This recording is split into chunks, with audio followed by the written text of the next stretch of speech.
I did decide against WaniKani because it's not free. I think WaniKani is great. I think I'll continue to do WaniKani personally. And maybe I'll still show it off on stream. But just a little bit here and there, you know. But the reason why is because I'm wanting really to... I want to do the Remember the Kanji. Pretty much like Remember the Kanji Challenge is what we should be calling this. Remembering the Kanji is a book series. RTK is what its shorthand is. I think there's only 2 books. There's lessons already built into Remembering the Kanji. And there's decks for Anki all about Remembering the Kanji. A $24 total buy-in from Amazon for the PDFs is a much better asking price than a $10 monthly cost on a web service that may or may not be feasible in the next couple of months. You know, you don't know so unless you buy the lifetime thing at like $300, you don't know that you're going to have the funds to continue on with WaniKani forever. Their stories, their mnemonic stories, don't really grab me. And I think that's what it took early on in WaniKani, is that some of the stories were like, oh, I know this and that and this and that because of this one story that ties all these radicals together with mnemonics through kanji and through vocab. And like there's a couple really good, mnemonic strategies that they use at WaniKani, which makes me believe in their idea.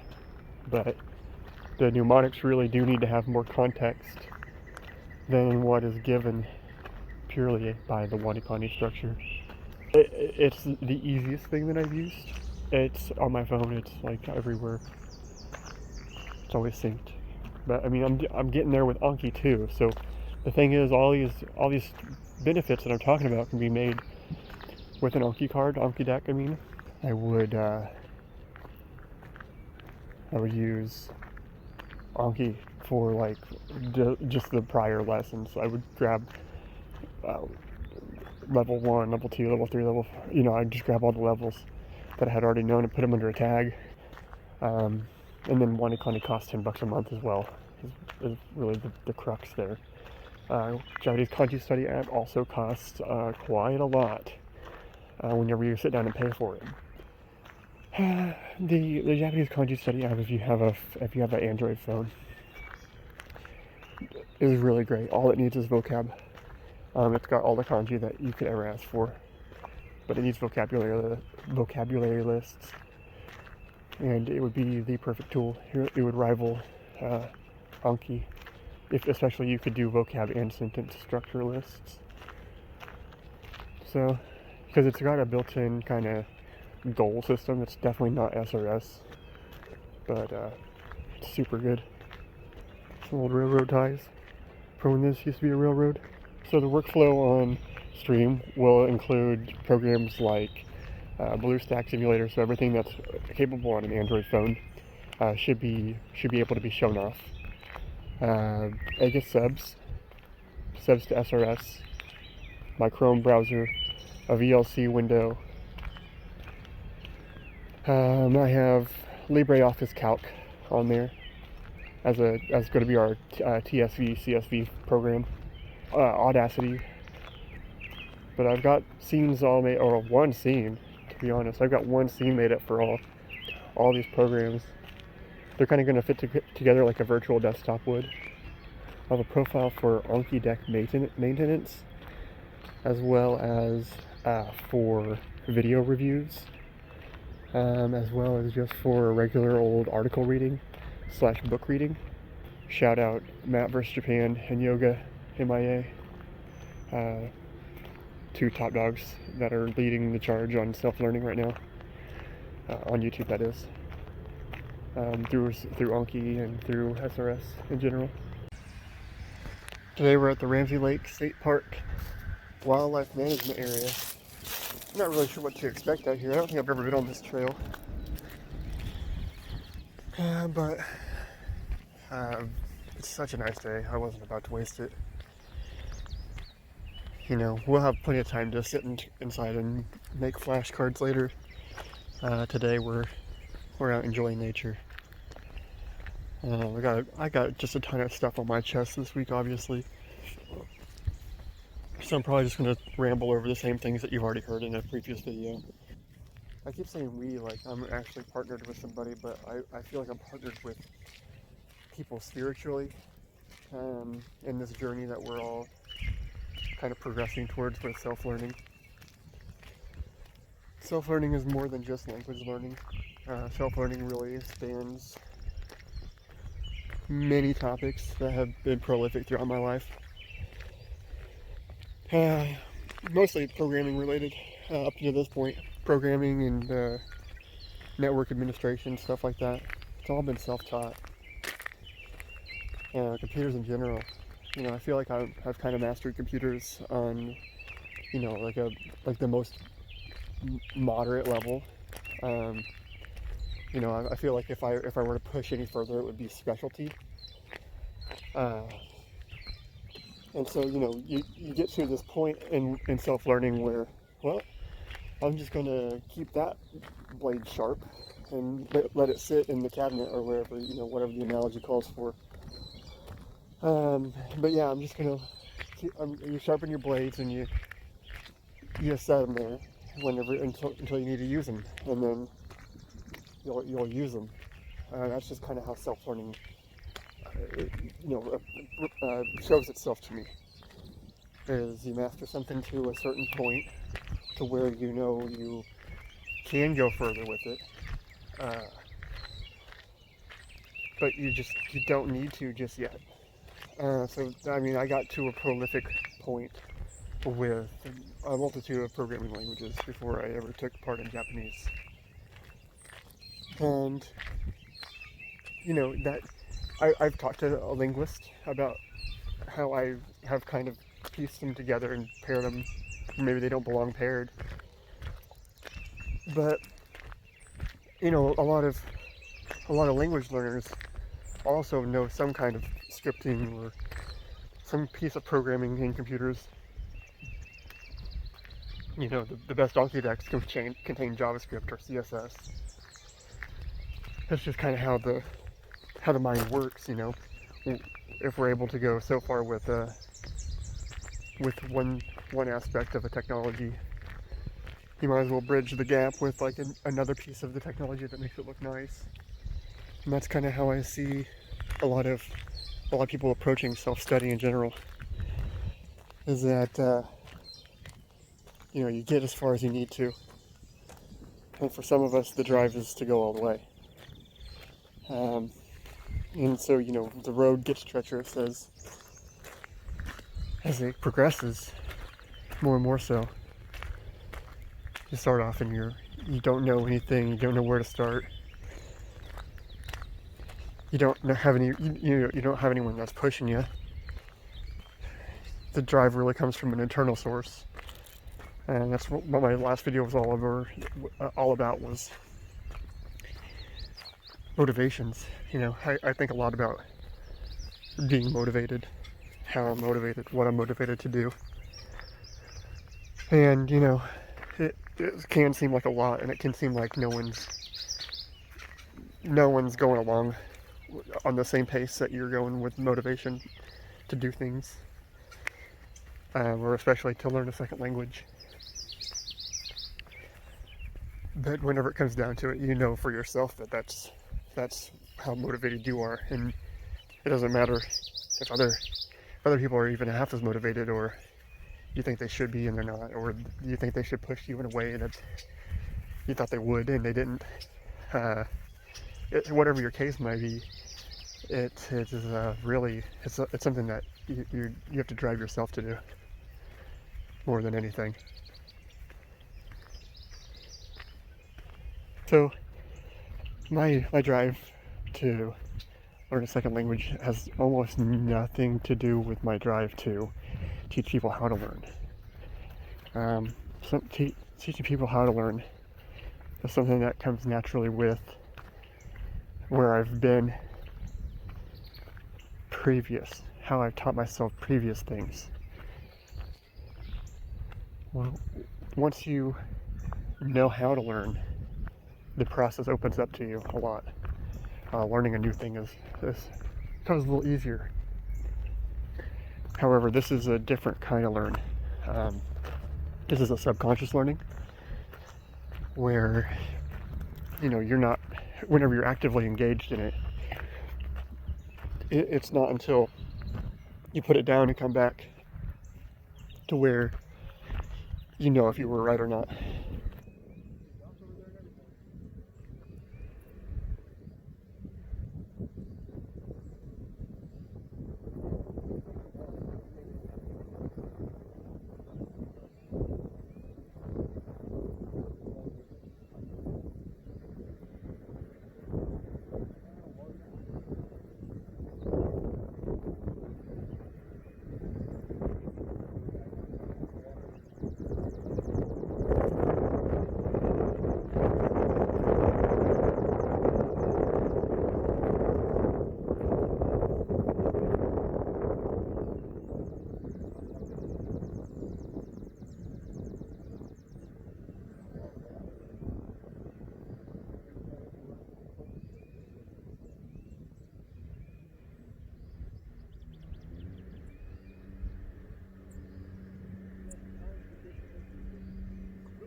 Oh, down there.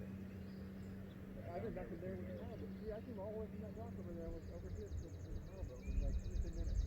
Not hard at all. You get 2 people pedaling in that thing. What's up?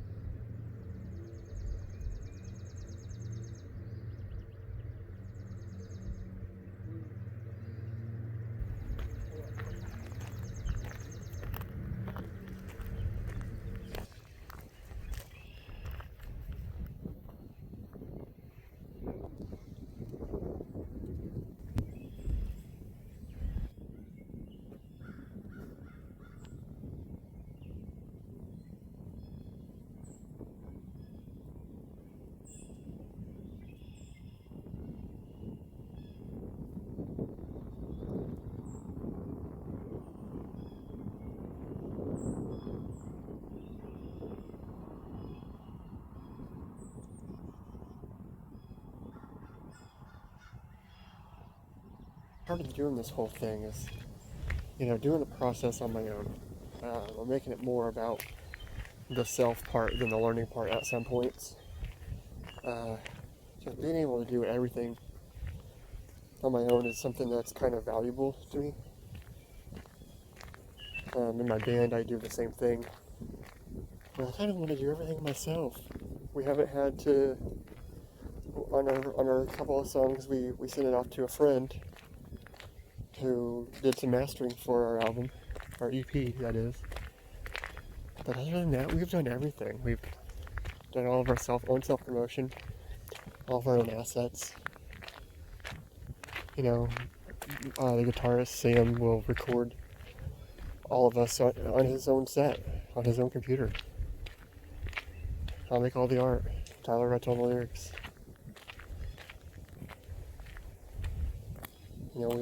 We all do our part. It's truly legit, in my opinion, that we're able, as humans, to do these things on our own these days. And I think that's the most fascinating part about our time. Is, even 15 years ago, trying to learn anything on your own was probably, you're sitting your ass down in a book. That's really what it came down to 15 years ago. I can't even count how many computer books I bought. Did any of them really help? Yeah, I guess, some of them. But for the most part, talking to people online,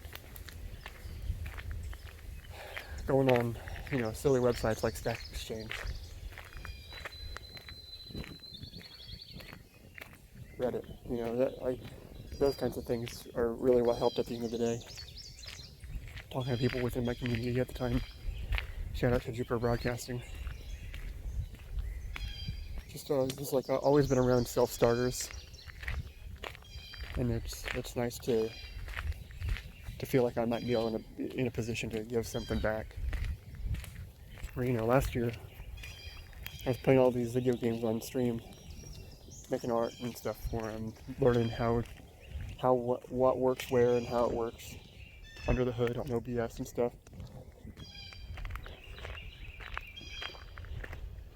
Like, I could probably do this live right now, but I don't want it to be awful like it was the other day. If I did something live like this, I would make sure that it was really low latency, and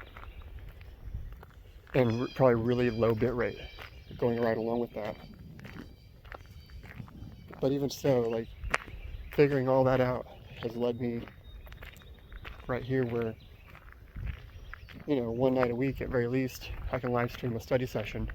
We're going to end up at a different location in this park. I thought this was more of a trail always, so I pulled off in here. It's not much of a trail. It's more of a rocky road after a while. I think people hunt back here. And I'm doing my best not to speak the language.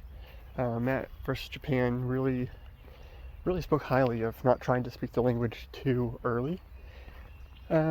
Saying that, which I totally agree with, it will lead to bad habits. Like, you'll learn to say words wrong. And you'll end up saying konnichiwa. You'll good old Reggie Fils-Aimé moment. You'll just learn how to say words wrong where people don't ever correct you because you're a foreigner. Why would they correct you?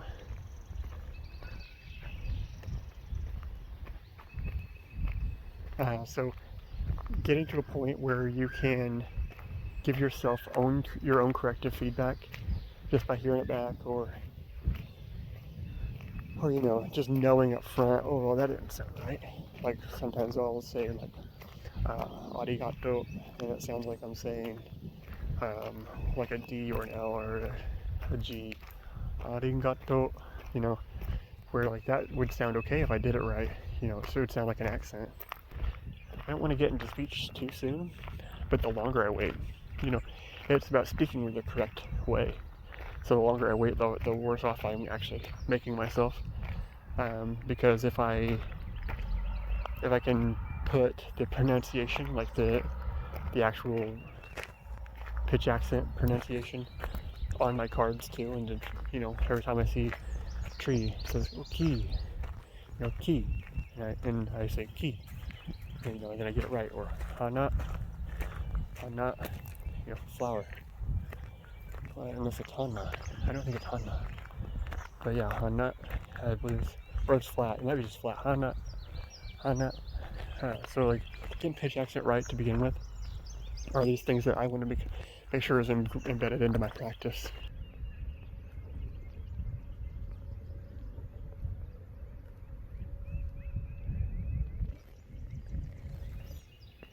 There's nobody here. There's people on the lake. That's about it. There's 3 people down there fishing. 4 maybe. There's a lot of people down there fishing.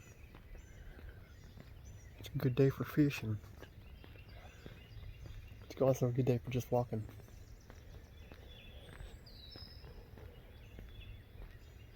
Yeah, quite a few people down there. There might be 5 or 6 of them. Oh man, there might be 7 or 8 of them. I just keep seeing more. So, we'll kind of continue. Just ranting. So, I've taken a lot of inspiration from Matt vs. Japan and Yoga MIA and their mission to, what's it called? What is MIA? Mass immersion approach? Yeah, mass immersion approach. Their methods to self-learning. Really good inspiration. I don't know what I keep hearing. I guess I keep hearing a motor. We're gonna go down on the dam. So, the mass immersion approach is that you get to a certain point in your language study where you can stop using your native language to learn that language. Is really like maybe where the program really takes off. So my whole goal is to show the lead-in up to that. What it takes to get to a point where you can immerse yourself through mass immersion. And so hopefully that transformation will show up on my channel. Once I get to that point of mass immersion, I won't be looking back, but I also won't forget about where I've been. So I won't have to feel like I'm leaving a world behind. I can leave a trail of breadcrumbs to follow to get to the place that I ended up at. The mass immersion approach begins with a slow roll into it, where you can't really expect to jump in 100% without necessity. That's where the one of the fifth key elements I was talking about the other night comes into play. So that it takes a driving force, and necessity can be a serious motivator. The mass immersion approach begins with a passive immersion approach, where you're always learning something. It might not come together every day, just like it did the last, but you're learning something every day. And that's what it takes at the end of the day to get to that mass immersion approach. So we're going to be on that passive path for a little bit. I think we'll go right. The right way is the longer way. But I think that's what we're in for today, is a long journey.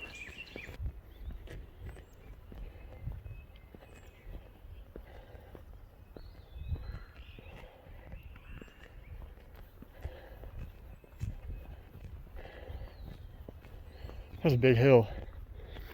Might not look like it. Man, I went straight down that hill. Alright. Just up here, Coon Ridge. Hiking trail.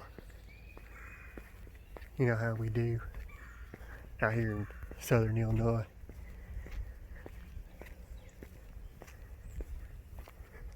Oh, it's too nice out here.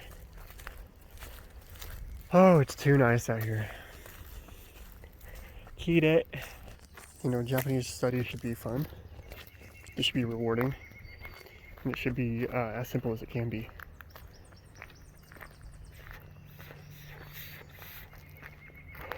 In that order. If it's fun, people will be drawn to it. If it's rewarding, people will stick with it. And if it's easy, it's ultimately approachable to share.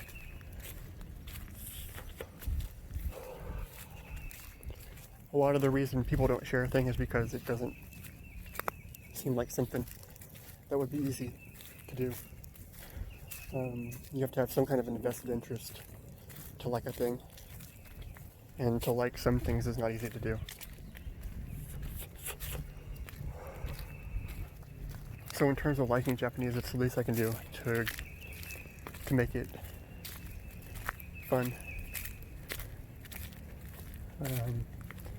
To show how the process can be in itself a reward.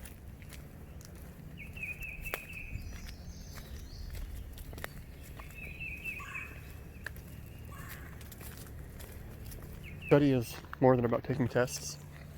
Let me talk about tests for a while. Testing is something that everybody hates. A test is to judge how well you can either recall or use deductive reasoning to figure something out on a whim. In terms of self-study,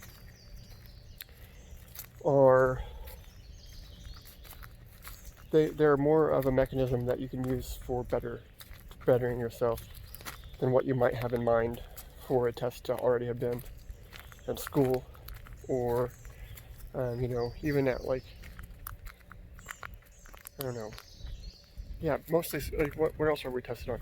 At like a work environment, we might be tested on whether or not we know a thing, or tested on whether or not a thing is in compliance. Audits are like a form of testing, and all of those are like specialized tests, right? Like let's talk about audits maybe being like considered more how we should be looking at this. Is it's not a test in the traditional sense where like, oh, you pass and you fail. If you got 70% or better, you know, it's considered passing, but try better next time. You know, that's not what we're about when we're doing self-study testing.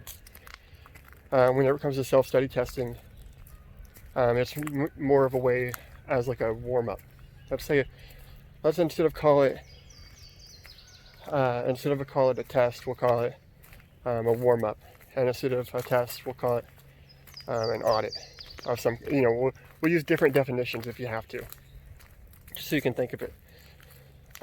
You want to prove to yourself every day where you currently stand. You might think when you wake up in the morning that, oh man, I'm just like almost thinking in Japanese this morning, or whatever your target language is.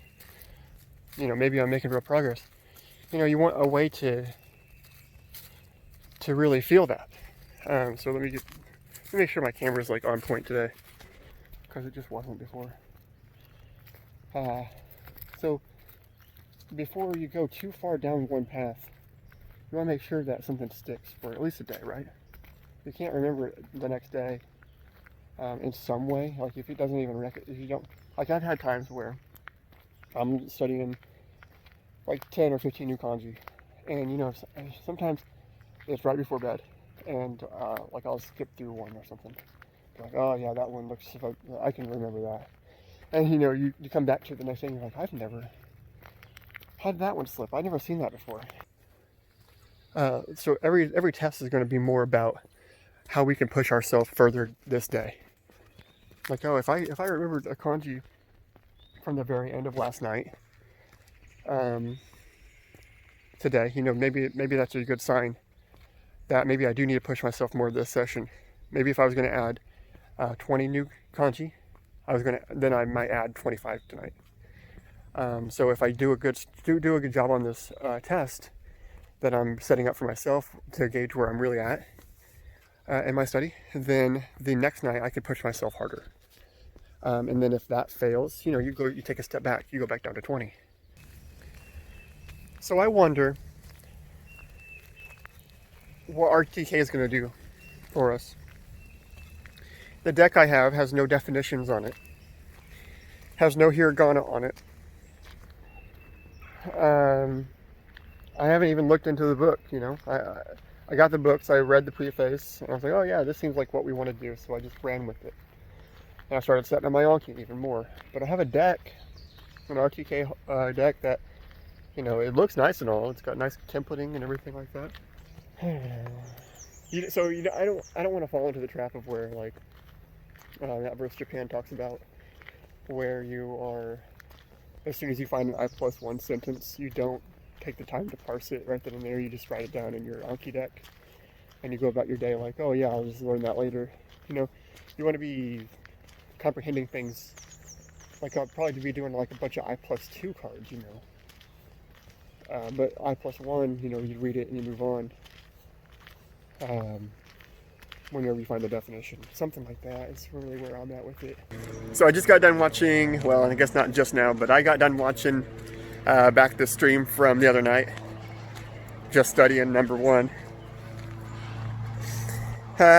Just got done watching that stream back, and there's some things that I'd like to change, but I think it really went pretty well for the most part. I didn't hit on all the points that I wanted to get to, but you know, with a 3-hour stream, you can only do so much before it goes way too long. I guess what it comes down to is I didn't make some things like super clear, but then again, I was doing more of like overview kind of things rather than clarity, I guess. There will be time in the future to go over anything that maybe needs more, you know, definition or description, or, you know, a guide to installation on some of the things. I tried to do as much as I could in the time that I had.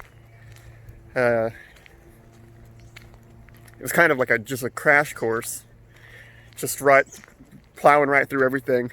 But for the most part, I think the future streams will be focused on a singular topic rather than blowing through everything all at once like we did this last couple nights ago. This video could be miles long. I'm really going to try to cut it down to less than an hour. Who knows if that's going to work. A lot of the content that I had for this video is outdated now because I started putting this video together before that stream. So I had some things that I was like kind of just mulling over, kicking around as possibilities. I probably shouldn't put any more Japanese Pod 101 full lessons out there, Nihongo Dojo, 18 minutes worth. You know, I shouldn't be putting those out there very often because, you know, those are paid resources and such. But I do want to share, you know, progress updates if I'm doing that kind of thing. Plus, you know, if people were interested in what you can get out of Japanese Pod 101, at least I have that on my channel somewhere. I can link to as a timestamp. There's the bridge. Holy cow. Yeah, that's a dense coverage we're looking at. Hopefully none of these ties break on us. They're pretty thick. But some of them are missing. Like that right there. Oh, they're pretty soggy. Oh yeah, this is where I want to be. Check that out. Whoops. Wow. It's all murky. Can't even see a couple inches in. No, there's nothing. There's nothing to be had here. Up front, we don't know what we don't know, right? And so it can be easy to assume that you get to a certain point and that you do know everything. You know, you just, oh, well, one day I'll just wake up and I know everything. Like a literal switch gets flipped inside you and all of a sudden you just know everything about the whatever topic. It doesn't even need to pertain to language learning. It can be anything. You know, I feel like I've gone through the, like, I guess you would call it like where it clicks, or the eureka moment, or, you know, whatever it might be. I've been through that a couple times with a few different subjects at this point.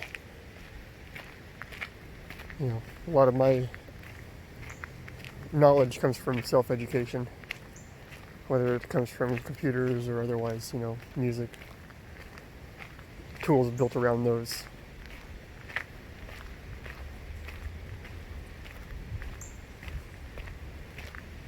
So when it comes to delusions, I'm no novice, like I may be whenever it comes to actually learning a language. I can tell whenever I'm kidding myself, so I like to be as open as possible. And hearing some people talk recently, whenever I was listening to some Matt vs. Japan AJATT MIA interviews, where he interviewed people who have gone through the AJATT method and what they gleaned out of it. And his biggest thing, it seems to always come back around to, he thinks that we should output later, not as early, which I'll go into some explanations as to why I think it's safe to go a little earlier as long as you go into it with the correct attitude. And also he points out that, or a lot of people point out, that they all thought that it would just click for it one day. Oh yeah, that'll just happen, you know. And, you know, I come to the realization, well, why isn't it that aha moment? What keeps us from being in that aha moment? And, you know, a lot of it is incorrect study, but a lot of it does also come back to that there's a ton of aha moments. There's an aha moment for every facet of especially language learning. You know, the first time you can pick out arigato from a sentence, you might be, oh, I know what that word means. or the first time you put together like a sentence without kanji. You're like, oh man, I can read this. But do you know what the meaning is, you know? So as soon as you learn the meaning, you're like, oh, that's enough. Oh, I can actually understand this sentence. Once you read once you know a couple kanji and you can read a full sentence with kanji, oh, I know exactly what that means. Or you learn a couple particles and all of a sudden you feel like you can put together any sentence. You know, you can express a handful of ideas. And I can get through a whole day, you know, like, oh yeah, I can do this, you know. It's a lot of these built up aha moments where, you know, you give a little and you take a little, where the give is you put a little bit more time into it and you take a little bit more of the reward from it. But you can never be satisfied with that small reward until you've had enough pieces of the puzzle to put it all together. There could be 100 aha moments. Just like there could be 100 pieces in a jigsaw puzzle. And just going back to that impressionist example that Japan from Zero mentioned in his upfront video about, you know, his pretty much his channel kickoff video. He talks about it's like an impressionism image or pointillism image where your face is right against the page, so you only see a bunch of dots. But as soon as you pull your face back, all the dots come together and form a picture. You know, it's that same thing. Even though I just, you know, use the puzzle idea. I think a puzzle idea is a little bit better. Because, you know, you don't even know if you have all the pieces when you're working with a puzzle. Oh, so, you know, making sure we have all the pieces up front helps. That's for sure. Of this puzzle that I'm trying to put together. But, you know, it comes back to right motivations. You know, using things that are going to motivate you and not burn you out. So many people can burn out because they just sit in their room and they force themselves to do it for 6 hours a day. They tell their friends that they can't hang out and they get fluent in 6 months. You know, they forget everything in the next 2 because they stopped because they were burned out. You know, you don't want to be in that position. You want to make it fun the whole time. Right motivations keep those kinds of, you know, checks and balances in your life in check. You know, you can self-correct. If you're feeling burned out one day, don't do it. Find another way. Just passively engage for like the next 6 hours if that's what you really want to do. But delusions are mostly that we as humans think that we know a lot more than we do about everything that we might know a little bit about. And we just really need to, in a lot of ways, in a lot of places, not just language learning, keep ourselves in check, but especially in language learning. You know, if you think you can't speak, if you don't think you can output, you shouldn't output, right? But to transition into what I want to eventually talk about here is that even when it comes to delusions, you know, confidence can be a key factor in breaking delusions. You know, being confident that you can learn the language, but also taking solace in the fact that you don't know anything about the language at any time. You know, these things until you hear a native put it together, until you get through a conversation with the native in person or in some kind of capacity, then you can't say that your method worked at all until you put it into practice, right? Everything we do is theoretical until it's actually put into practice. But the confidence to put it into practice and is what will eventually beat out those delusions. So I think up front, we need to not be so worried about output. So many people are like, you can never output until you've gone for like 5 years in the language. You know, people are like crazy about it. Don't output too early. You'll make bad habits. No. I agree. Don't get me wrong, I agree with that. But I strongly disagree with it as well. So, the part that I do agree with, let's make this wide. I don't know why it's not wide. The part that I do agree with is don't make bad habits. So up front, we can learn about pitch accent. I can hear pitch accent. I'm a noob, man. I can't say like more than a couple sentences, and I can understand the couple of different pitch accents that there are.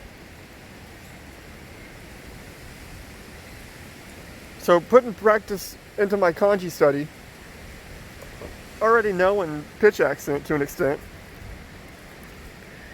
and a general idea of particles and how they work, you can start outputting like as soon as you have a grasp on all those key elements. So long as you're doing it right and you're self-correcting. The problem is people maybe don't know how to self-correct. That's what I think it is at the end of the day, is people don't have enough available input on their part. So they're not outputting enough to an input source like their Audacity or something and comparing it to native speech. There's example sentences especially, but there's example vocab for all kinds of kanji, all kinds of vocab. There's native examples for all kinds. Taking yourself, recording it through Audacity and playing it back after a session, going through the review list or whatever, however it works for you, of things that you just did, and listening to it back is a simple task. You're just putting in the effort to set up a recording location on your desktop or phone or whatever.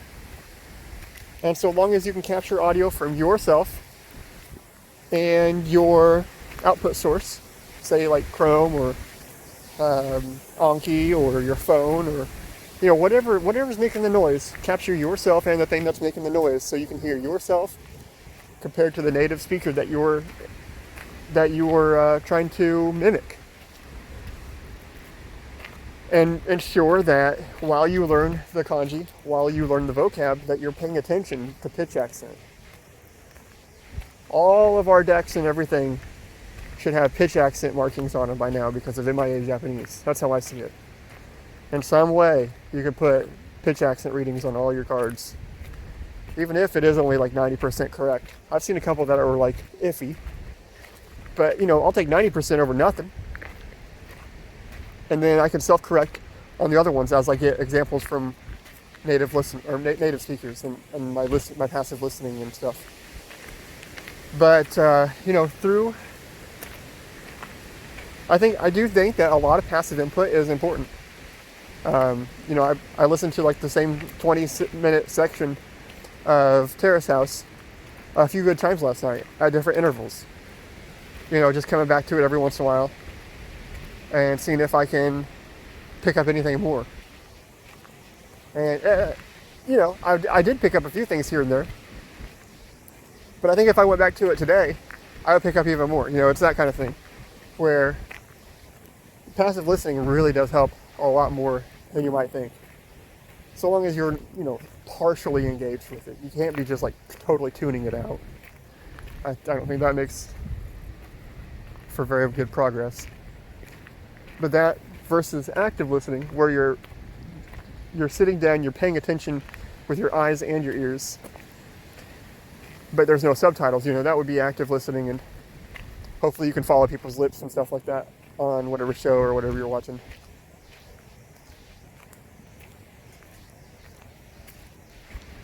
But whenever it comes to early output, the right mentality can get you a lot further quicker than putting something off that you could have been practicing. I keep going back to the idea that you need to raise all facets of comprehension at the same time. So reading, listening, writing, and speaking. I think all four of those. are important to raise at the same time.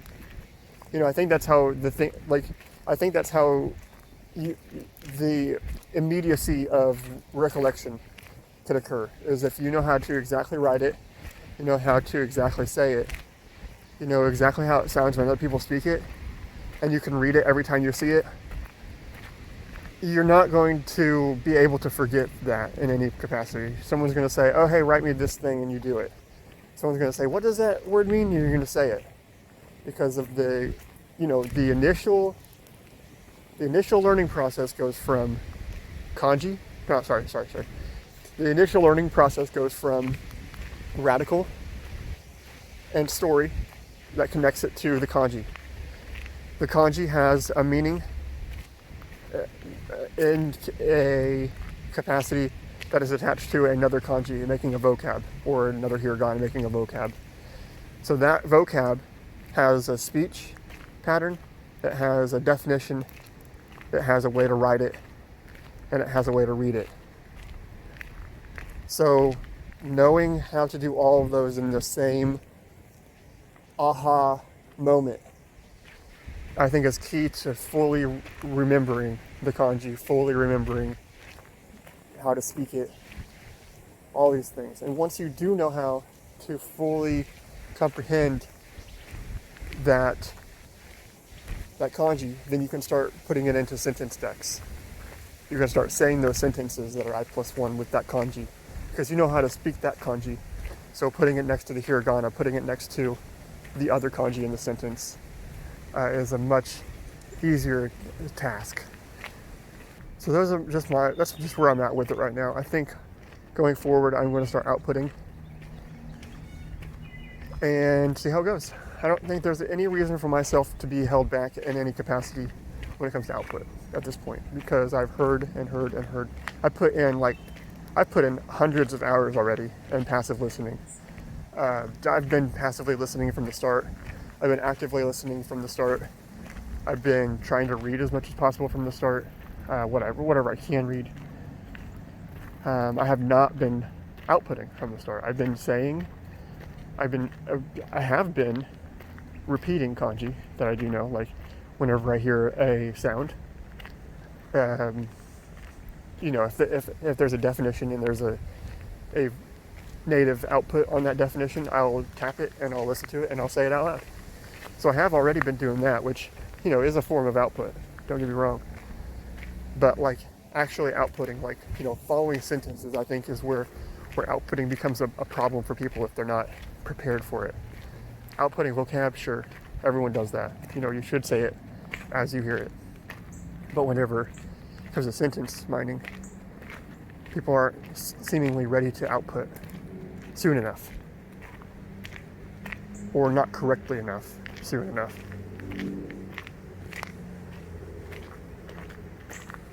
That was just my 2 cents on it all.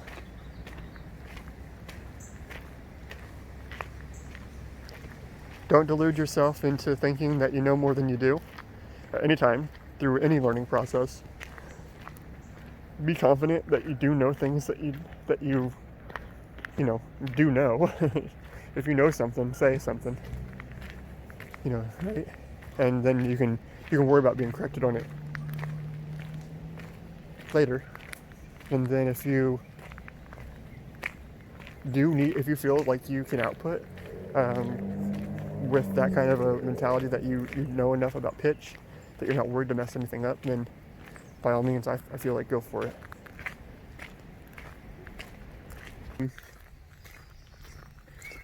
So outputting sentences is fun, and as long as you're getting the pitch accent right, which I meant to check, I think it's called Yomi-chan, would be probably the right way to pronounce it. And it's for your phone. It's like a dictionary, but so you go into, the reason why I got it is because it's got context, what do you call that? Context, it's got a context menu entry on your Android device. If you select a word so if you select a set of kanji, like vocab say, then you get that pop-up that says copy paste, select all, whatever it is. Well, in that same list, you get something that says Yomi-chan. So you look it up in that dictionary, and you get a pitch accent, or at least you get a native speaker saying it. You can tap on the word, and it goes into like another pop-up, and it gives you the strokes, the stroke direction, stroke order, and stuff like that. Gives you a little bit more, details about the vocab. And then, yeah, it's got the I don't know if it's a robot, but at least it's got a pronunciation for kanji that you don't know. And so I've been using that along with the WaniKani pronunciation. It's sentences that by this level you should know these vocab with, because it's all their all-inclusive system. So they know what sentences to give you, but there's not very many of them, and usually the third one's like really silly, which can be fun. Like what year, what month, what day, what time. That can be. I mean, that's a fun sentence to say in English. So I get trying to say it in Japanese, but it's those are the things that I don't necessarily want to be practicing right now. Maybe come back to them one day and go through all like the silly sentences whenever I know a whole lot more. I think speech is important, and I've heard English learners, like Japanese English learners, say the same thing. Like speaking, like their experience in America helped them learn a whole lot of English quickly.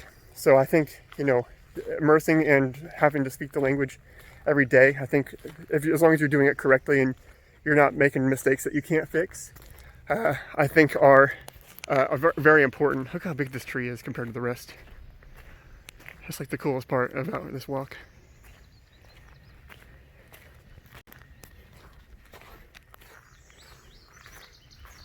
So speaking as early as possible is a key, I think, in actually retaining all the speech patterns that are necessary to actually speak the language. Because at the end of the day, reading is only part of knowing a language. Even if most of the time we're only reading or listening, speech is going to be important when it comes to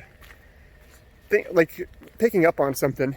Like if someone said something, mumbled something, you might only hear like a couple words, but knowing how to speak it, I feel like you're like, oh, what? But then the speech processes, I feel like are more likely to pick up then and catch those kinds of things that you didn't quite hear. Because I do try to put the right pitch accent on these things and speak with the right phonemes, and as long as I'm trying and I'm not making the biggest mistakes, I'll just get better at it. You train these phonemes, you train these pitch accents. You do reps for them. You make sure that all your reps include the proper pronunciation, no matter what it takes. If it takes you 10 minutes to do lookups or whatever because your internet's slow, I mean, I've done that. I've had internet experiences recently where internet's just cutting out and stuff. You can't look something up. That's okay. Just power through it. So I'm currently testing an early output approach. Why not?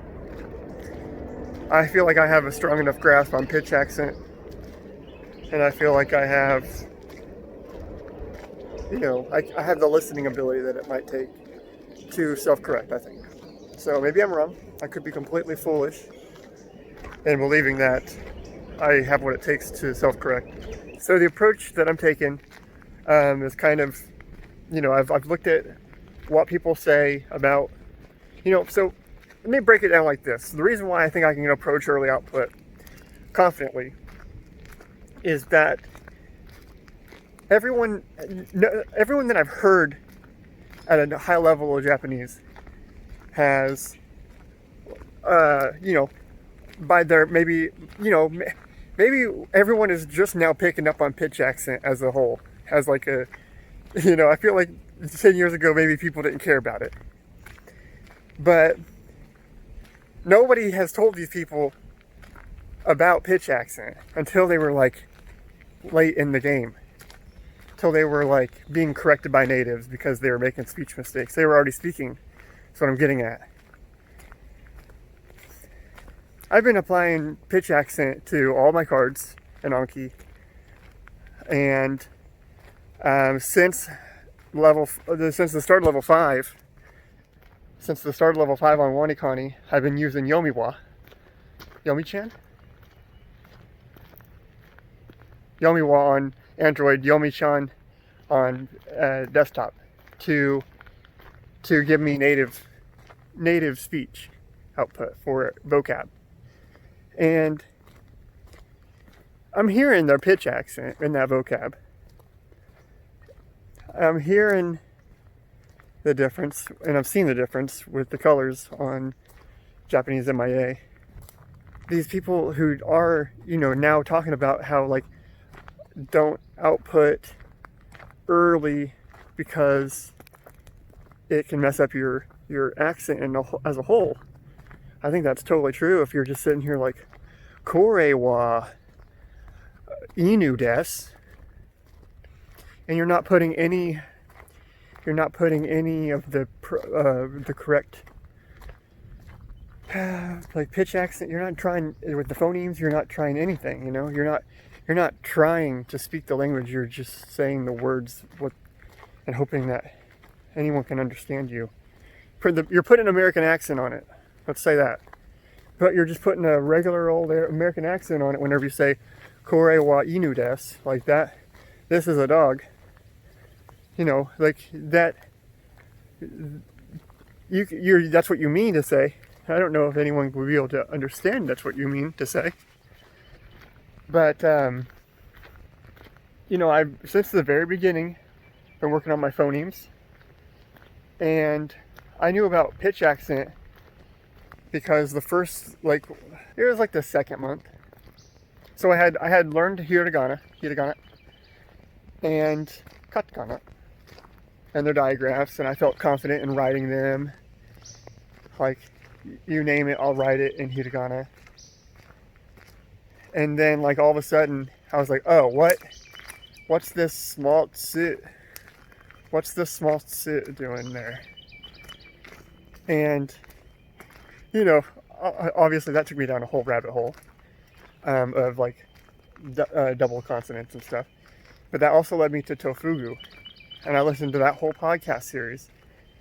And they got on to phonemes in, like, a off-titled episode late in the 40s, I think. So, like, episode, like, maybe 46 or something. I'll link it in the description. That episode went over phonemes. And they're really good about explaining the difference in American / English and Japanese phonemes. From that, I went on to watch all of Dogen's videos. Just like, not all of them, obviously. I mean, there's no reason for me to watch all of them at this early stage in the game, but I watched like 10 or 15 of his pitch accent videos. I was like, man, this is what people probably miss. I was thinking that to myself. And then I got hooked on to Matt vs. Japan from Dogen. Whenever Dogen had that, whenever Dogen and Matt had that cross interview, Matt vs. Japan says that early output can lead to bad habits, which I totally agree with. If you haven't already taken the kinds of preliminary steps to ensure that when you do pronounce things, it at very least is almost right the first time. Even if you do make a pitch accent mistake, or you hold where you're not supposed to hold, or you shorten a syllable here, or you lengthen a syllable there, it's not going to. You're going to be able to hear it for yourself where you're making a mistake, when compared to a native speaker. One thing that I feel like I have gotten good at so far is listening. I'm doing passive listening like most of the day. And yeah, I know that I'm going to have to argue this as well. Passive listening in the right circumstance can be very beneficial. Dang, it's still too high. Still a lot of water down there. I wanted to go down there today. Too much water still. I've been going through both the dialogues on JapanesePod101 as well as Learn Japanese Pod, the podcast. I know that's a good mouthful to get out because they're almost the same name, but they're very different. So I've been not shadowing, so that's the thing. Mavericks Japan also says that shadowing as a beginner is a waste of time, which I actually kind of agree with that. Shadowing is a waste of time, maybe, as a beginner. Unless you're going to visit someone and you're like, man, I just need to get a few phrases down. Shadowing might be ineffective as like a beginner trying to learn the language. I think shadowing is effective for people who want to remember parts of the language. Like USRS greeting, USRS thank you for the meal, USRS your favorite foods, my name, my introduction, hajimemashite. You know, like I would want to practice that whole line, like hajimemashite, jodan desu. You know, you'd want to practice that kind of thing, or itadakimasu. You know, you would want to practice like these kinds of expressions or things like that, and you could shadow those kinds of things. When it comes to output as a beginner, it's a totally different ballgame because you can output a useful sentence that you can construct on your own, and I think that's where output as a beginner comes into play, where you can start saying things in nature here, like sore wa ki desu, where like that's a tree, you know, or like what, you know, just you can start thinking in Japanese is what I'm getting at. You can start thinking in your target language, whereas like as long as you're pronouncing these things with their correct pitch accent, or at least attempting to, and capturing the sound that you're making and comparing it to a native making that same sound, then all should be well, in my opinion. I mean, I'm no expert. I have yet to learn. I have just begun to learn my target language. So we're just in the waters right now, deep in the waters. I'm sharing my thoughts as I go. But we're almost out of the woods, literally. And figuratively. I think we're almost out of the, you know, there's like so I think of it as like you're looking up at a mountain, right? You're like looking up at a mountain. Too bad there's no mountains around in Illinois. But you're looking up at a mountain, you know. Say it's like a nice one, where people just go up it. You know, people climb this mountain. It's not like a dangerous mountain. So think of a good one. And you can look at it from like, you know, a couple miles and be like, man, people can just go right up on that. And then imagine like you're on the opposite side of that mountain. And you don't see that nice path that people on the other side of the mountain have seen. And they're like, oh man, we could just go up there. So the people on the other side of the mountain are like, holy cow, I want to get up there. And their side's like treacherous. You can obviously tell there's snakes on that mountain, right? From their side. And you have to approach anything from all sides of the perspective. So I've been gathering, you know, tons of like knowledge from wise people. They're wise people because they've achieved their target language. So that's what I classify them as, being wise.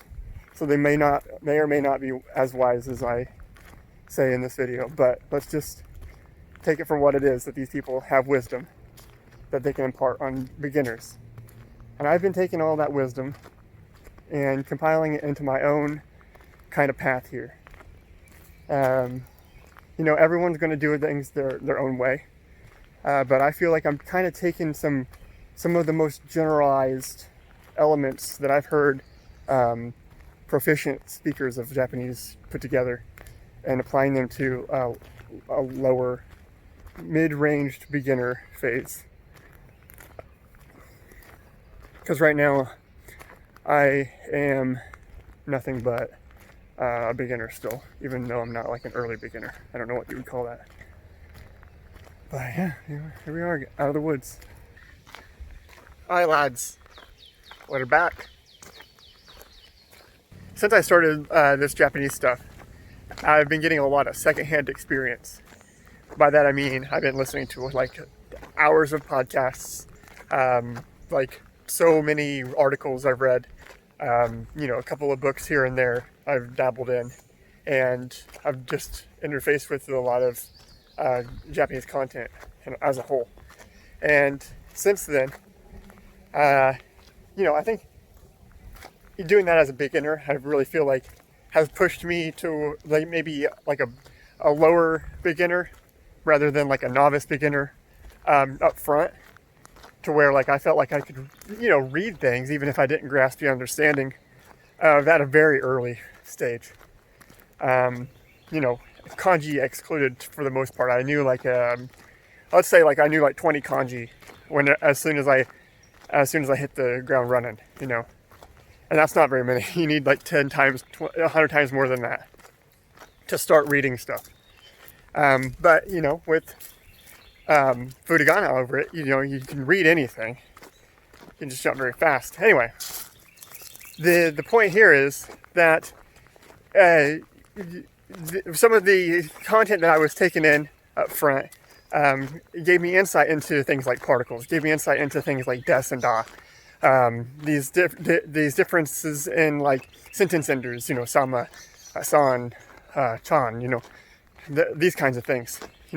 I got a lot of experience from listening to these things that, what is that?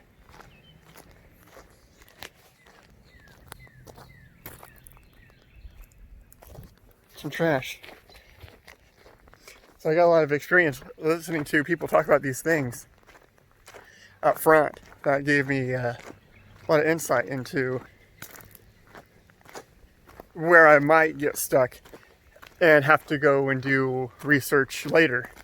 I was able to breeze through some things easier by having some kind of knowledge of it beforehand. Particles especially, and like 100%, I think everyone should get into phonemes from the start and figure out, because in first grade, you're doing phonics, right? There's a reason for that. So you can pronounce things. Like I had problems with S's. Sometimes I still have problems with S's. I'm sure people have realized that. But the thing is, those phonemes are something that you learn early on in your language life. Even if they are unconscious, previous to being taught them in school, in a class.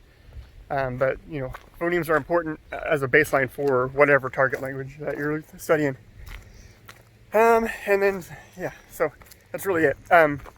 But another thing I wanted to touch on is that in the early stages, I think that there's a major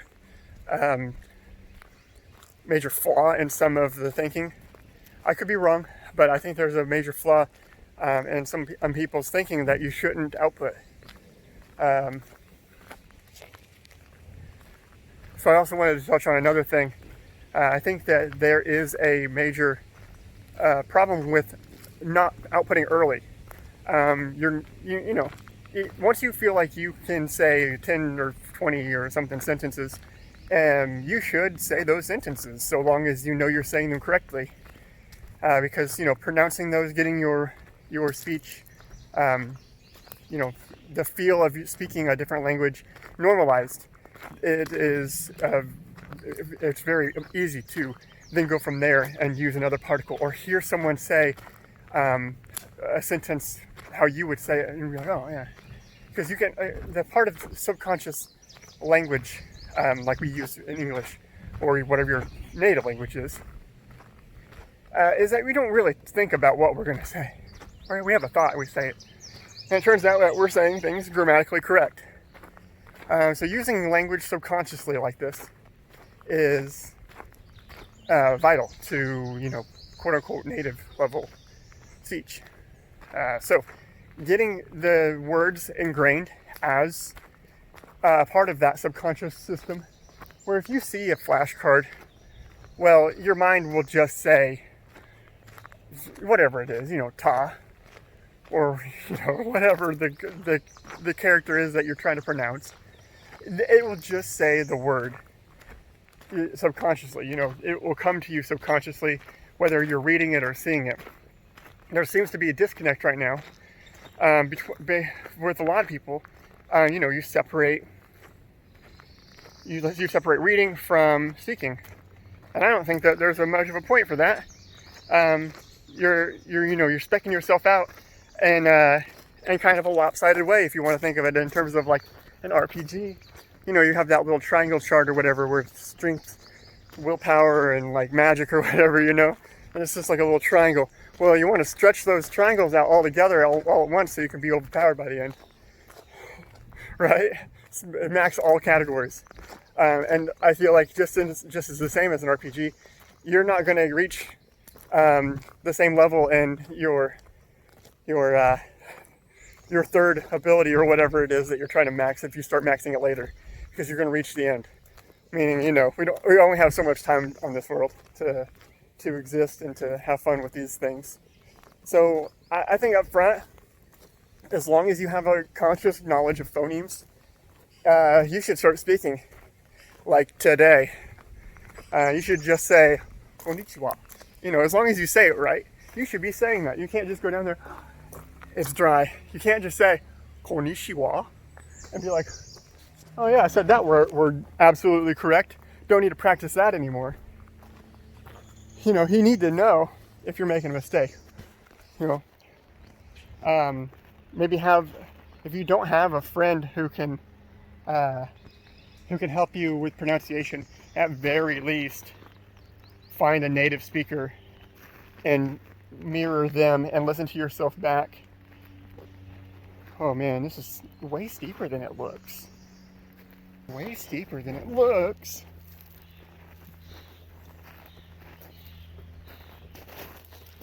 Holy cow, why is that so steep, I wonder? I guess it's because it was a train thing before it was a walking thing. Holy cow, I've been wanting to go down here all summer. It's not even summer, all spring. It's been hot for summer. Hot enough for a summer, I mean. There's people out here. This is weird.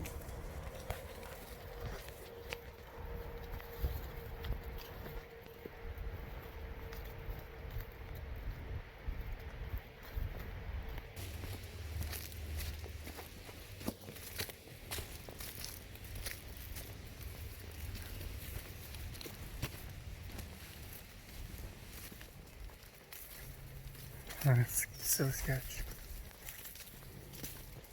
What the fuck?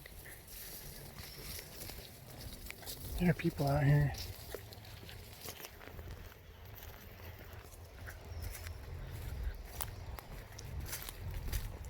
It's fucking weird. Too sketched out to even take a picture. Wasn't expecting that. That's okay. The path that we're trying to find is too big to miss. Well, there's our stage. That's a music video if I ever saw one.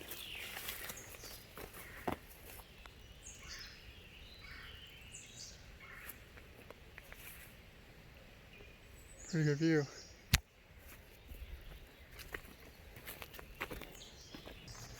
Hey. Well, that was an interesting little journey. What the hell are people doing out there?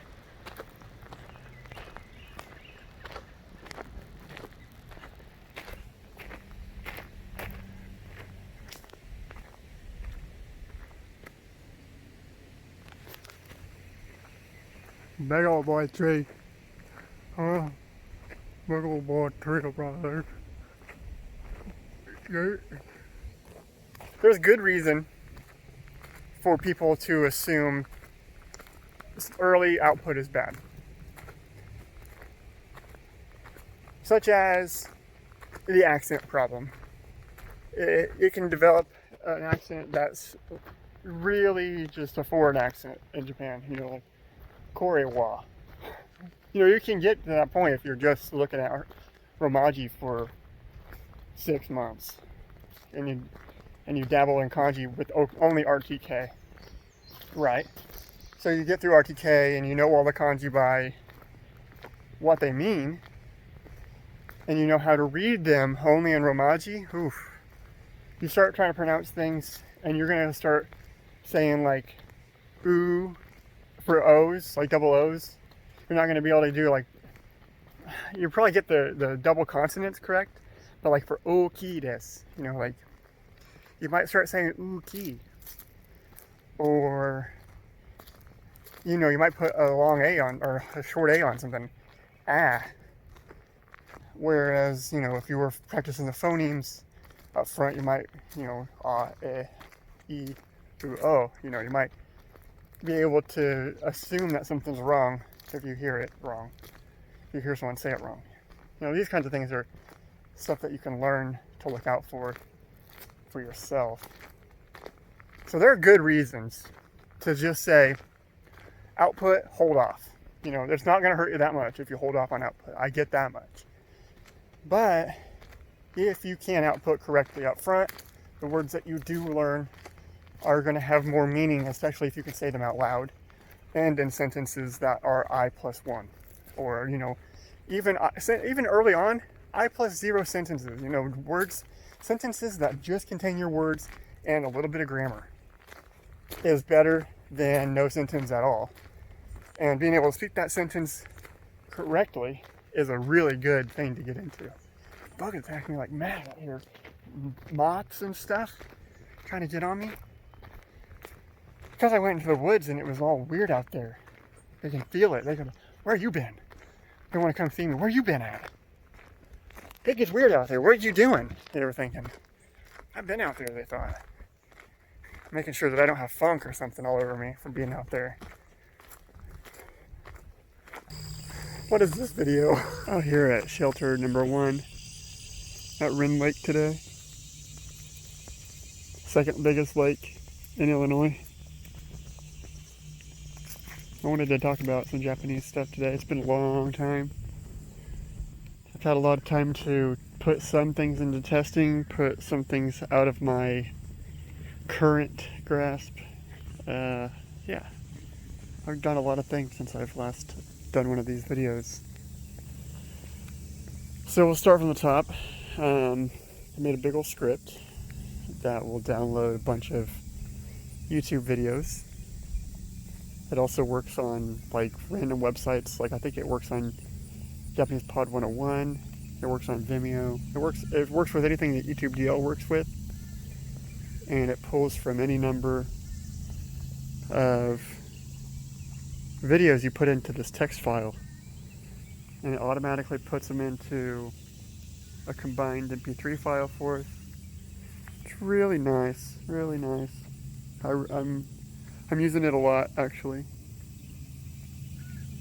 And what I'm doing with those is I'm actually putting those combined MP3 files, or just the single MP3 files, like if I only want like 5 or 10 of them in like a playlist, then I will put those onto my SD card on my phone, or you know, on iPhone you can just drag them into iTunes and sync them to your podcast listening thing, whatever you use. And for me, that's like a big deal. I like this pavilion a lot. Shelter number 1 here. Bunch of hornets' nests in here. It's a little freaky. More like a hornet shelter than anything. But yeah, we'll go out here to the lake. So besides that, I've just been really doubling down on WaniKani. RTK just seemed like it was really good for putting a character with the English term. And I realized that's not how I'm learning. That's not how I've been learning. So why would I adjust to that? And that's great if you're just starting out and you want to just blast through kanji. I get that. I kind of see the benefit of that because sometimes I read sentences where I'm like, oh, I know this means like, let's use dog as an example. Like maybe I see the kanji for inu, and I know it means dog before sometimes I know that it says it's pronounced inu, right?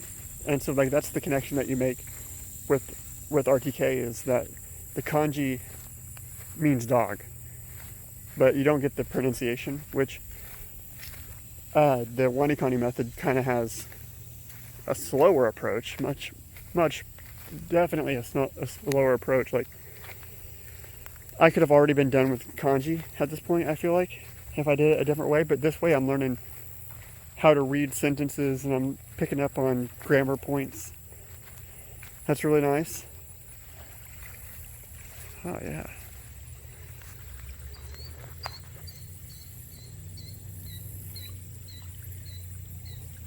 It's so nice out today.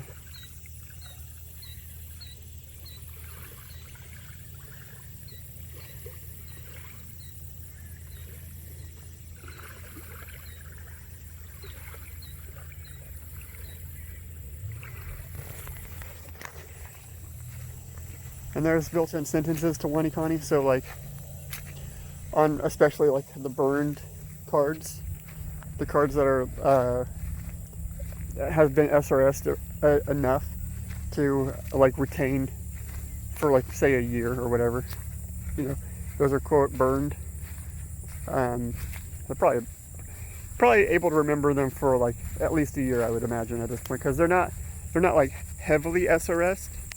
They're not like year. That's probably what they are. They're probably like a year longer is whenever a year or more is whenever they would be burned, and that's kind of like how the MIA thing's going, where once it gets to a certain point, a card is quote burned in MIA. That's what the MIA guys are working on right now. Sorry, I'm just a little tired. It's kind of getting late in the day, and I work nights, so I want to come out here though. It's so nice. Yeah, so Matt and Yoga MIA, those guys have been working on kind of building Anki into, I would say in some ways, a better platform than WaniKani, but in a lot of ways a more wrenched on approach to WaniKani. Where WaniKani is, I mean, the problem with WaniKani is that you have to pay so much for it. Like it's either you pay for WaniKani or you pay for Netflix, you know what I'm saying? And like you can learn just as much with free resources and Netflix as you could with WaniKani in the long term, if you look at it like that. So I'm there with it. I'm so slow at it. I'm just chugging. Once I get to level 10, I'm gonna feel really good. But I have this methodical approach that I'm taking where, you know, I do it every time I can, just like 10 or 20 or 30 at a time if I have to. But then I sit down for the big one where I'll blast through like 100 reviews all at once, or something like that. Because like reviews stack up, you got to have kind of an approach for them. But it's nice getting the radicals, the kanji, and the vocab all from the same platform with sentences that you can go back and read whenever you know that you have enough for everything.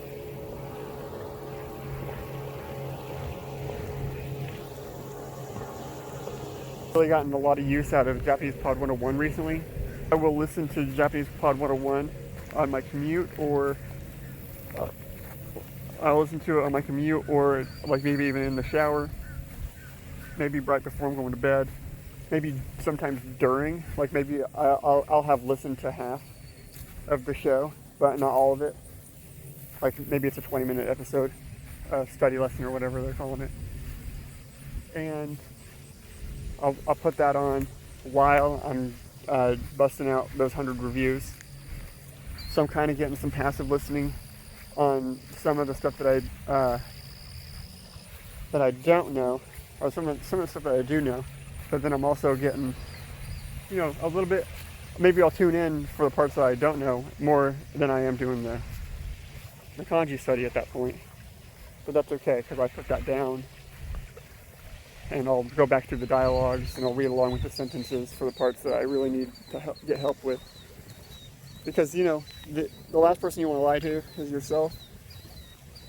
So if you're struggling with something, go back and do the research, do the sentences, make sure you know the grammar points, and make sure you know the vocab. Listen to it like 4 more times. Read along with it once, twice.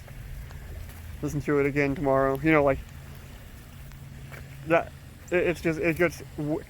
Once you can listen for every single word, like you might pick up like a couple words and be like, oh yeah, I get the gist of that sentence. But whenever you know every single word, you're like, oh, I know, I get every aspect of the context of the sentence, and I could respond correctly. You get a different sensation, you get a different vibe out of the conversation that's happening. You're not just like frozen. You're not like, oh, I don't know what you just said. You're able to comprehend words and form a full sentence. You can kind of extrapolate what that might be like in a full conversation. You get a way fuller sense of how the whole process works single-handedly from doing some of the things that are available in Japanese Pod. And I find that the practice tests are super good, actually. And then like the sentences that are available, they don't fuck around. Like WaniKani, half the sentences are bullshit. I'm going to be straight up about that. Half those sentences are about like the staff of WaniKani, or there's always at least one sentence that is like silly, which, hey, you know what? Some of those silly sentences actually do teach you a whole lot because they're memorable. Like something about the president of McDonald's. Like I don't remember the full sentence, but that's the one that sticks out in my mind as being one that's like silly and works. We're back at the shelter one. So like I'm not against silly sentences, but whenever there's only 3 and 2 of them are silly, I'm like, oh man, the first sentence isn't even good, and the other 2 are just silly. It's a different kind of story then. Whereas you only get no-nonsense sentences out of Japanese Pod 101, even though they are very like personable people that are on those shows. They seem to be like, there's always a native speaker and there's always an English native speaker. It just really, they teach each other a lot during these shows. So like, it just shows that even experts that you're learning from are always learning. It's just like a really nice environment that breeds creativity. I feel like hey, now that you know how to say this, use it with all these. It's similar to what Learn Japanese Pod does, but there's so much more content on Japanese Pod 101 because it's so expensive. Caveat that it does get you more mileage. The Learn Japanese Pod hasn't come out with an episode for a little bit. They did have a Fun Friday recently that was really good. But Bilingual News is a podcast that I'm listening to weekly. It's conversational Japanese, but it's also topical. It's a super good resource. Even if I'm only comprehending like 10%, it's still just so good to absorb. And I think I think I'll probably put it into my schedule to go back and re-listen to specific episodes that I think are worth listening to again. Not too late though, because it's topical news. Like, I don't want to go back and listen to 2016 news. That's just silly. But I do want to go back and listen to like maybe July's news, since it's August. Just that's about as far back as I go with like topical podcasts. Public restroom. Not transparent like Tokyo. We're not that cool. I'm trying to get a little bit better at video stuff. I'm getting like quicker at font work. These things will just help as time goes on. You know, getting a little bit of B-roll here and there is always helpful.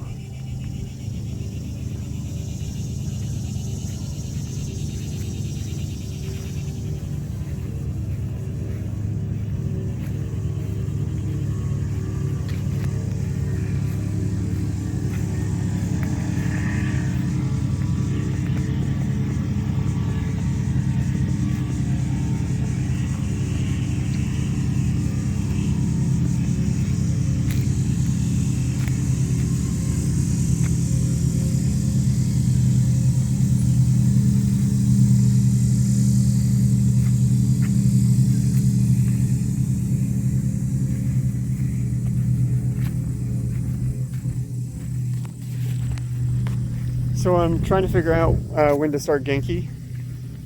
I keep looking at my textbook and it's like, oh, I comprehend everything, which is like really good. It's a good feeling, right? Like, oh, Mary does have a pen. So it's like, I think it's important to start Genki like sooner than later. Yeah, I just haven't had a lot of desire this last 2 months. I've been like, you know, I've had concerns, I've had plans, I've had work, I've had all kinds of extra things in my life to where I'm keeping on the regiment, like study, but I haven't made any videos. And I just made a video yesterday that is like literally just a music video. Like a little just crappy thrown together music video that I really like, and it taught me some little tips and tricks for the next time I make a video, which will be a better one, and then the next one will be a better one, and the next one will be a better one. You know, I'm trying to get back in the flow of actually doing the side work that I was doing before. That side work was kind of a important driver for me during that period, and now I'm kind of rolling on momentum where I'm like studying just super hard, and I felt like I was blasting through WaniKani, like boom, boom, boom, 95%, boom, boom, boom, 100%. You know, I was knocking out 130 reviews like it was nothing, and then I burned them all. So I burned all those reviews, and now I'm like, oh, this is the game. Okay. Now I need to go back and read those sentences. You know, this is the roller coaster that is the SRS, and you know, being able to understand that I'm going to hit this point where the SRS starts taking shape in your study habits. That's whenever you can really start benefiting from the amount of time you're putting into it. Because you can start predicting, like, oh yeah, especially with WaniKani's like feature from spring, where they tell you what your next review cycle is going to be. Just being able to know, like up front, like, oh, I got to fit 113 more reviews in by 3 p.m. tomorrow or something like that. You know, you just give yourself some kind of loose deadline between now and then, and it's really helpful to just have, you know, to have put time into it, and now it's kind of starting to pay back, and even just the smallest of dividends, where I've done work for it and now it's rewarding me for having put in effort and actually gone through the correct path, like learning pathways, where like I'm not my newest philosophy here with the kanji study is that if I see a kanji that I know, I'm going to try to sound it out the first try. You know, I'm going to try to put it together in some form or manner, and I'm going to try to make guesses and just do kind of different styles, like a more guerrilla approach to study, where like sometimes I will just if I have 50 reviews, just a quick set. I would say 50 reviews is a quick set, because it takes like 10 to 20, maybe sometimes if they're hard, 30 minutes. You can blast through 50 reviews if you just like kind of try to do a quick look.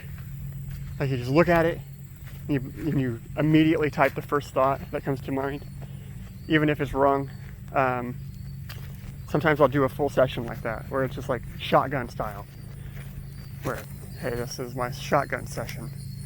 It might not have any actual benefit. The system might not register that I'm doing it in a different way, or it might detract from my overall score, but that's okay. If I get it wrong, I got it wrong. What's the worst that could happen? It goes down one level, goes down another level. Well, if I lapse that much, I'm fucking up anywhere. I'm fucking up that system anyway. Look at this tree. It's like in Australia or something down here.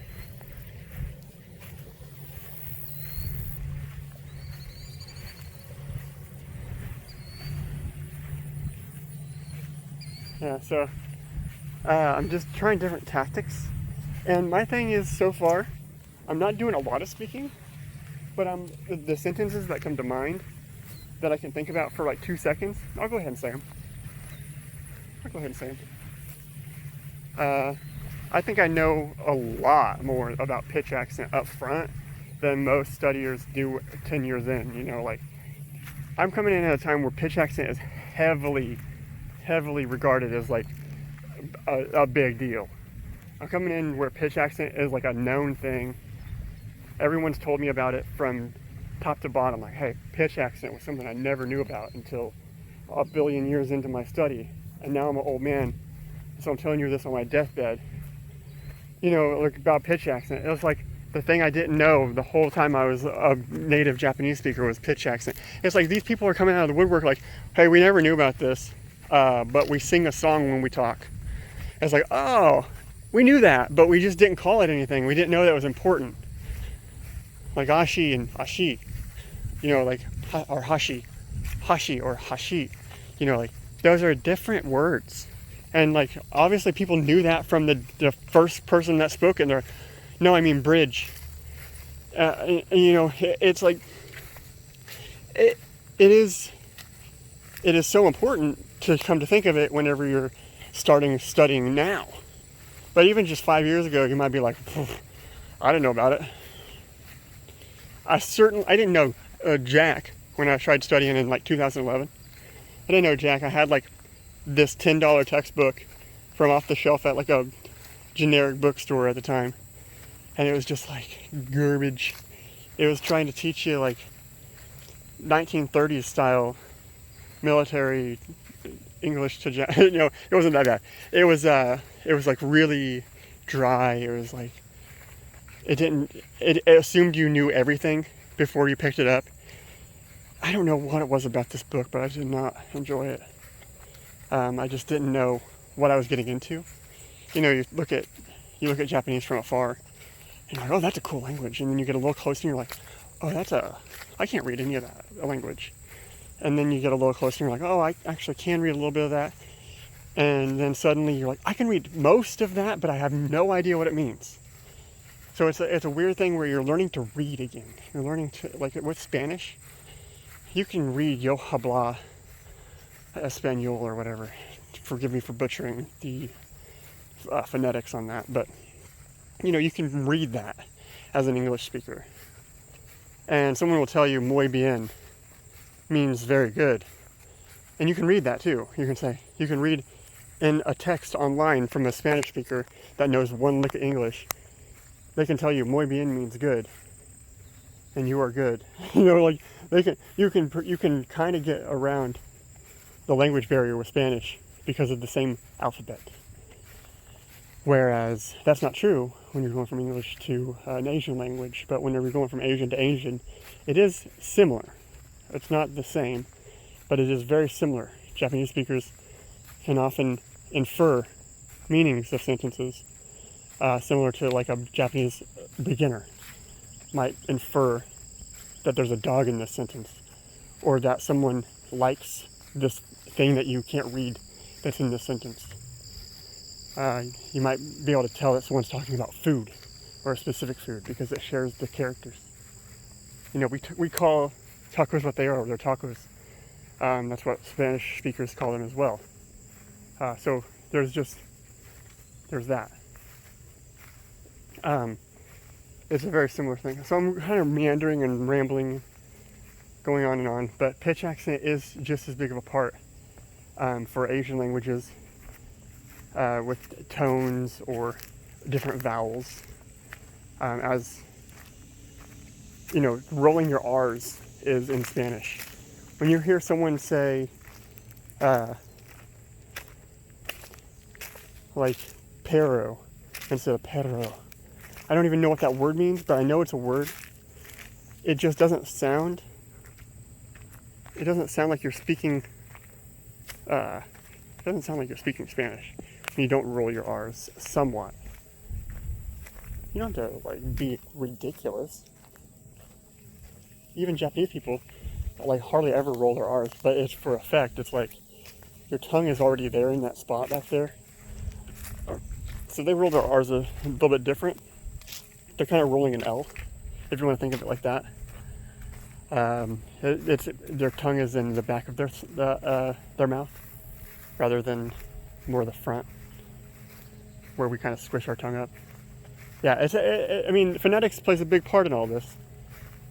With any language, you know, you wouldn't just go to Russia and start speaking their language. I mean, they use the Roman alphabet, but it's like got Greek characters in it or something too. It's a strange concoction that I don't actually know very much about, but their same Latin characters we share don't have the same pronunciation. So even that kind of a system is a little bit more foreign. It's very interesting. And if you hear it spoken, it sounds very Asian, just meaning that it has like longer vowels and such. It's very cool. Language is really a neat subject that I like to meander about. Where English, I feel like, as clunky as it is so efficient at getting an emotion across because of all the adjectives, all the adverbs, the countless definitions of countless words that you can just make up on the fly because of how Lego-like English has become, which is nice. But if you look at Japanese in kind of the same way, it's also from the ground up built like Legos, which is nice. Where you're just putting kanji on kanji, and if it's arranged from left to right this way with these two kanji, then it's pronounced this way. If it's arranged the other way, it's pronounced these other ways. And it's like pretty reasonable system at the end of the road once you get all the confusion sorted out.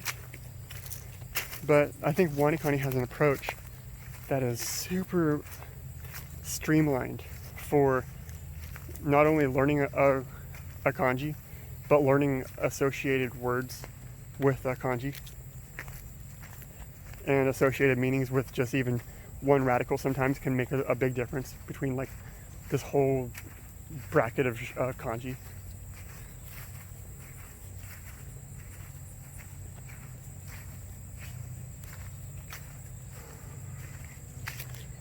From Ren Lake in mid-August, on the only nice day of the year, we're out here. There's the sun just shining right above us at noon. Peace out, guys.